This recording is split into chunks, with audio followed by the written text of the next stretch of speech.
So don't get it now. I'm just telling you. She missed the manager.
Because I'm used to it. But so are you going to get? You want to get? Who else? Right, just give me the water. And the manager, please. And the manager, please.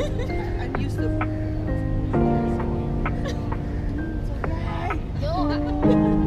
So don't get it now. I'm just telling you. The manager. She missed the manager.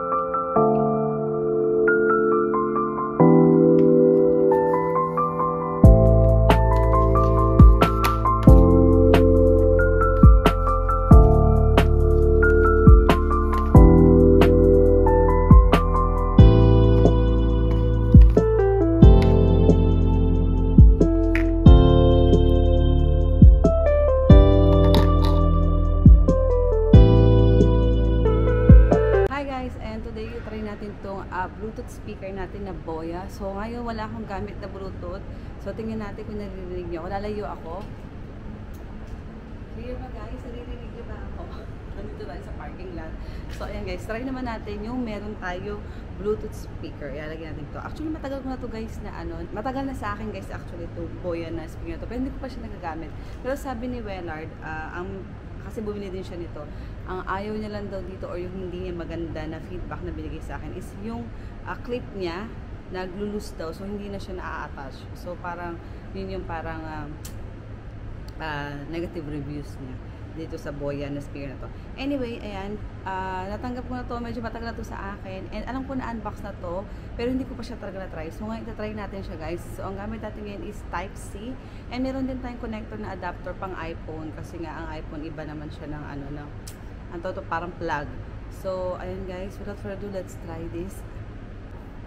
And by the way guys, yung ano pala nito, yung kanyang case, yun na rin yung kanyang charging, yung charging station, power bank. Ayan. So pag pinalag nyo siya, automatic magcha-charge na. Kaya dapat yung paglagay nyo nito, yan, dapat sakto dun sa position niya doon sa case niya para mag-charge siya ng maayos. Anyway, hindi naman din siya mag-fit in kung mali yung pagkakasaksak ninyo. So ayun guys, without further ado, try natin yung meron ng gamit tayong Bluetooth. So ayan guys, gamit na natin yung Bluetooth. Malakas ba yung volume ko? Kasi hindi ko alam kung tama yung pagkaka-pair ko ng Bluetooth kasi nakakonect tayo dito sa ating DJI Osmo. So hindi ko alam kung tama siya pero sana naririnig nyo ako. Pero itatry ko ilayo yung ating camera. Nalayo ako. Yun na, kanina ganito na din tayo kalayo. So ayan guys, nandito na tayo sa car and tinaray ko yung Boya speaker. Sana okay yung pagkakatry ko kasi guys hindi ko siya ma-appreciate, hindi ko siya marinig. And gusto ko sana siya i-try dito sa iPhone ko. Siguro next time itatry natin. Kaso naiwan ko naman yung adapter para dun sa iPhone kasi pan Type-C nga lang yung dala ko. Anyway guys, Anyway guys, actually nagamit ko na tong boya na to, nag-setup nun si Wellard, and okay naman yung quality niya, sa price niya okay din siya guys. Hindi ko sure kung magkano yung price kasi medyo matagal na to, pero I'll try na ilagay dyan yung price nitong ating boya speaker.